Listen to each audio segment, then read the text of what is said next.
Scorpio, Scorpio, Scorpio.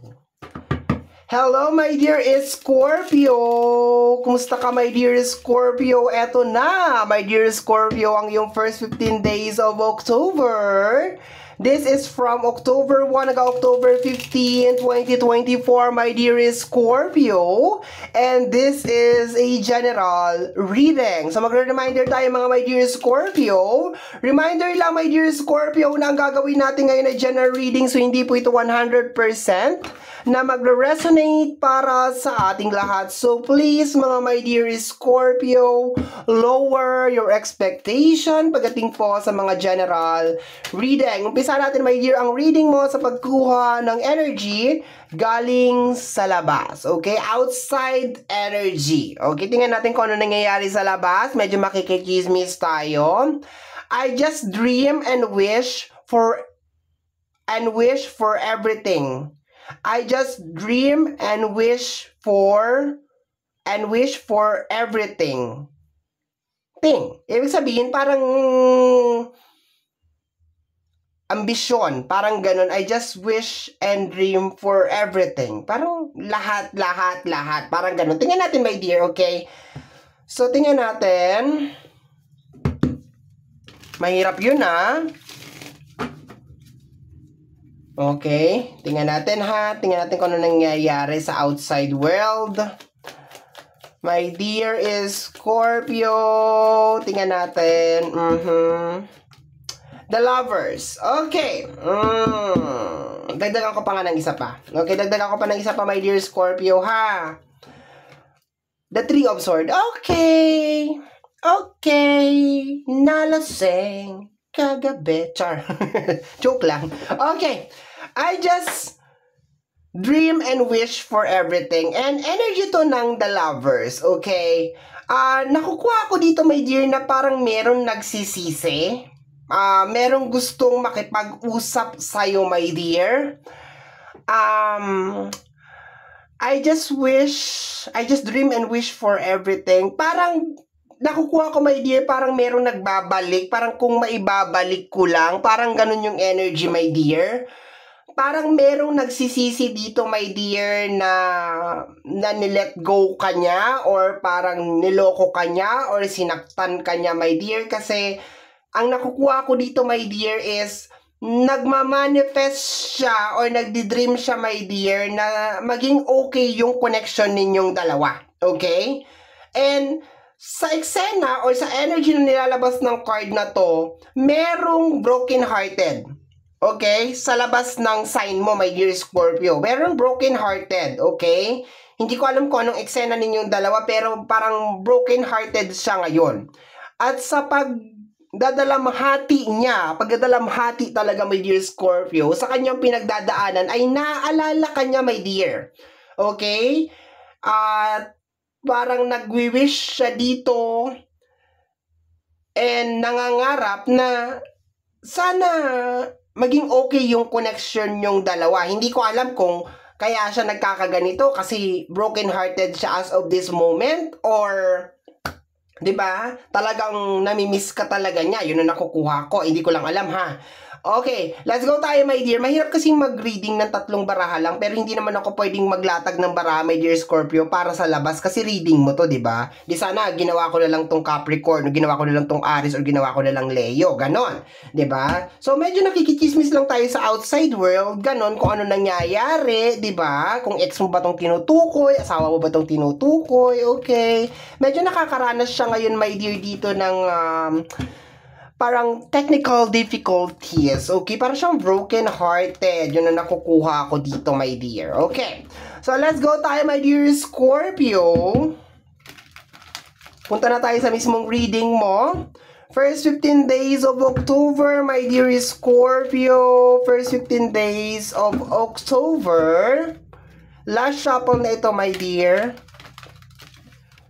Okay, cut na natin into 3. Mag-pyramid spread na tayo, my dear Scorpio.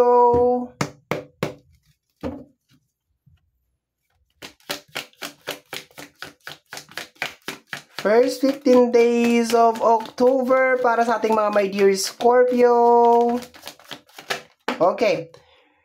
The Five of Sword, energy of abandonment. Ay, may galit ako nararamdaman dito, my dear. So, in short, galit ka sa kanya. Pero this is energy of abandonment, my dear. Most of the time, ito yung energy, my dear, na parang pinaubaya na lang sa'yo lahat. Okay? Lahat ng eksena, my dear, kung sa relationship man, parang pinaubaya niya sa'yo. Okay? Baka ang eksena dito, my dear, ay iniwanan ka, pinagpalit ka sa iba, ngayon kinakarma siya. Parang ganun siguro ang eksena, no? I'm just assuming, okay? Yun ang nakukuha ko dito.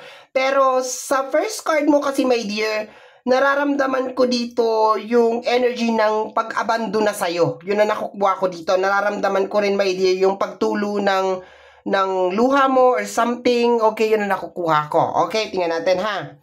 Let's go! Tingnan natin, may galit ako nakukuha sa card na yan.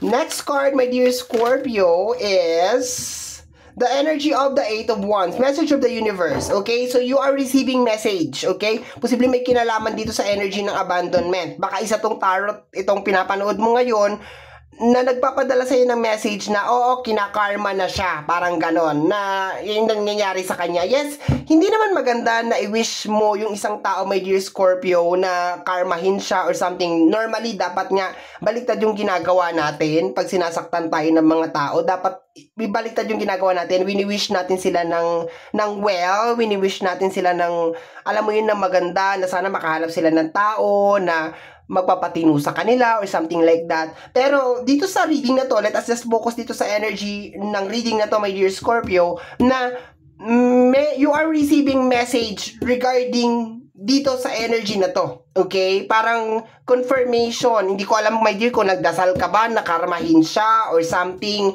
Pero you are receiving messages. Okay, tingnan natin. Okay, my dear, let me see.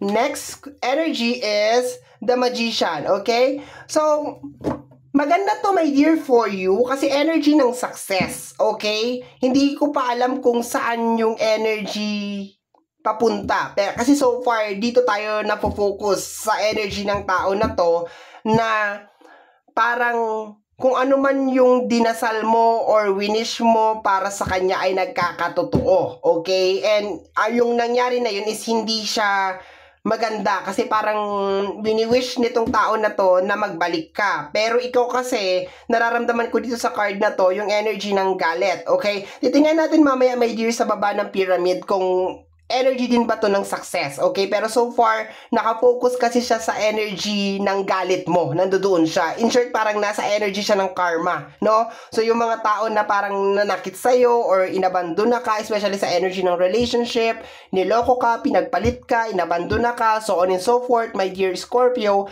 ay nakakaranas sila ngayon ng parang guilt or parang ngayon nila nare-realize, my dear Scorpio, yung totoong value mo, yung alam mo yun, yung connection ninyong dalawa, ganon, parang mas minamanifest nila, my dear, na magbalik ka sa feeling nila or something like that. Kinikilig naman, sarap mo sa bunutan, di ba? Huwag kang kiligin. Okay, tingnan natin. Let's go. Tingnan natin, my dear. Nararamdaman ako na konting kilig, parang naiihi eh. Okay? We have here the energy of the King of Sword. Okay? Mabilisan na desisyon, my dear. Okay? So, I think mabilis yung mga pangyayari, my dear, sa first 15 days of October. Okay? Meron mga pagbabago, may mga biglaang karmic cycle na mangyayari. Okay? Naghihintay pa rin ako ng energy ng pera. Hopefully, meron din mabilisan na pangyayari sa loob ng pera or sa pinansyal. But so far, nakafocus yung buong energy sa energy ng karma. Okay, energy ng karma. Especially dun sa mga tao na tinalikuran ka, inabandon na ka. Okay, yun, mga ganun na energy. Okay, tingnan natin. Next card is the energy of awakening. Okay? So, mabilisan din ang revelation dito, my dear. Okay? Parang bigla ka mauuntog, matatauhan ka, my dear. Baka din tong energy ng pagiging broken-hearted nitong tao na to is yung typical, my dear, na nagising ka sa katotohanan na posibleng niloloko ka nitong tao na to or something. Kasi posibleng, my dear, na energy to ng ng past, okay? Past relationship mo na kinakarma na siya ngayon. Posible din, my dear, kasi meron ka ditong energy ng awakening na ito, my dear, yung pagkamulat mo sa katotohanan na ginagamit ka lang nitong tao na to, and it's too late, my dear, na it's too late para sa kanya na magsisi kasi nagkakaroon ka ng mga awakening, okay? There's a tendency na meron mga energy ng mga panloloko, posible din na ma-discover mo to or biglaan mo tong ma-receive, di ba? Aksidente, bigla mong mabasa yung message sa phone or biglang may mag-message sa'yo, and parang mabubuko mo, my dear, kung ano yung nangyayari na parang anomalya sa loob ng connection or kahit sabihin natin sa loob ng pamilya, sa loob ng friendship, pero mas tatamaan dito, my dear, yung energy ng relationship, okay? So, meron ka mga discovery channel, my dear, Scorpio, sa first 15 days of October, and mabilisan to, my dear, okay? And at the same time, yung energy din ng karma para sa mga tao na inabandona ka at nanakit sa'yo, my dear, ganun din. Sabihin na lang natin sa mga tao na inabandona ka at niloko ka, karma is coming para sa kanila. And ganun din, my dear, sa mga tao na niloloko ka pa rin hanggang ngayon, okay? So, magkakaroon ka ng awakening, magkakaroon ka ng realization, and so on and so forth, okay? Let's go, my dear. The Knight of Sword, ayan na, my dear. Biglaan ka matatauhan. Parang sasabihin mo, teka lang ha, may mali dito, parang ganon. Okay, bigla ka matatauhan. And itong paggawa mo, my dear, na decision sa first 15 days of October, fix to. Ibig sabihin, pag sinabi mo, touch move na siya. So, kung meron man tao na niloloko ka, my dear, or gumagawa ng hindi maganda sa'yo, nararamdaman ko dito, my dear, na mararamdaman nila yung consequence ng ginagawa nila sa'yo sa first 15 days of October, okay? Next. Actually, sa combination ng 5 of Sword at saka ng Magician, nararamdaman ko dito na baka meron ka ring kakayanan or meron ka ring power, okay? Hindi ko lang alam kung good or bad, pero parang nararamdaman ko rin na parang meron ka ring magical na kakayahan. Okay, yun ang nakukuha ko. Okay, hindi ko lang alam kung nasa ang aspeto. Hindi ko na trabaho yun para hanapin kung ano yung kakayanan mo. Ganan. Okay? So, tingnan natin. Let's go. First card natin is the Three of Pentacles. Energy ng abandonment lalo na sa loob ng financial, my dear. And the energy of the Strength card, kakayanin mo maski mag-isa. Okay? Mararamdaman ng tao na to na maski, alam mo parang mawawalan siya, my dear, ng ano sa'yo, mawawalan ka ng pakialam sa kanya, parang ganon.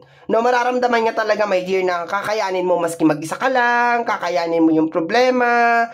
Kung dati nagsasabi ka sa kanya, ngayon hindi ka na magsasabi sa kanya, yun ang nakukuha ko dito. And dinudurog nito, my dear, yung puso niya. Nadudurog yung puso niya, yun ang nakukuha ko dito, my dear. Na dahan-dahan kang nagigising, okay? Or dahan-dahan kang nagbabago, sabihin na lang natin, sa kanya. Para ka nang tumatabang sa kanya, yun ang nakukuha ko.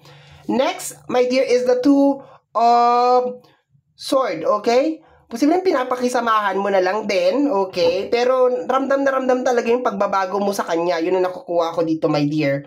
Okay? So, ang reading na to, my dear, is more on related sa pag-receive ng mga tao sa paligid mo ng karma. Especially yung mga tao na parang hindi ka tirinato ng maayos. Ang kagandahan lang dito, my dear, kasi ang ina-expect ko na reading kanina, ang ina-expect ko na mangyayari pababa is parang magkakaroon ka ng blessing, abundance, parang ganun na ina-expect ko. But so far, dahil nagkakaroon ka ng awakening, ang magiging blessing mo, my dear, sa first 15 days of October is yung kayanin mo yung sitwasyon ng mag-isa lang. Okay, yung independent na energy. And maganda na rin yun, my dear. Although hindi ka nagkaroon ng parang biglaang pera or something, pero to the point, may nakakayanin mo yung problema na mag-isa ka lang and mag-aalis ka ng toxic na energy sa buhay mo. Malaking blessing na yon. Okay, yun ang nakukuha ko. Okay, we have here, ayan, okay, the Star and the Seven of Pentacles, ayan. So, marami sa inyo, my dear, magpo-focus na lang talaga sa inyong mga dreams. Okay, kakayanin talaga ninyo, my dear, maski mag-isa na lang kayong lalakbay. Okay, yun ang nakukuha ko, my dear. Okay, bottom deck of the card is the Eight of Cups. Ang maldita ko na card, my dear. Ito yung energy ng pagwa-walk out, okay? Parang sinasabi mo dito, tama na. Sobra na. Ayoko na talaga. Okay? Parang ganun sinasabi mo dito. And Ayan, mabilisan na pagbabago, my dear. Mabilisan na change. Meron kang full card over here, energy na new beginnings. Ayan, kakayanin mo yung mga problema na may kinalaman sa usapin ng pinansyal. Maski mag-isa ka lang, mag-move on ka na rin sa energy ng past. And at the same time, my dear, yung mga tao na nanakit sa'yo, okay, yung mga tao na parang inabandona ka or mas pinili nila yung kabila kaysa sa'yo or something, pinagpalit ka or so on and so forth, my dear, is nakakaramdam sila ngayon ng breakup. Baka nagkakaroon din sila ng problema nung tao na pinili niya or something. Ganun na nakukuha ko, my dear. Okay?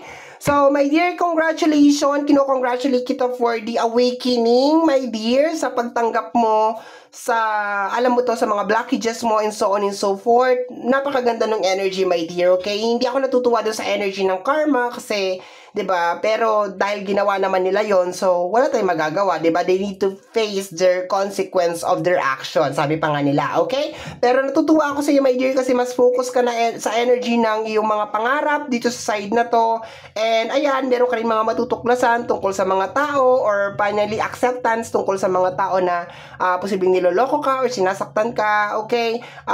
Posibleng magkatapos din, my dear, yung parang pakikisama, okay? Yun ang nakukuha ko dito. But bottom deck of the card is the 8 of Cups, okay? This is more on pag-walk out doon sa isang energy. Makikita mo naman si 8 of Cups, umaalis siya doon sa isang sitwasyon or sa loob ng tahanan, din tinatapon niya, my dear, yung kanyang tubig na iniinom mo, yung kanyang wine. May pagkamaldita nga itong card na ito, okay?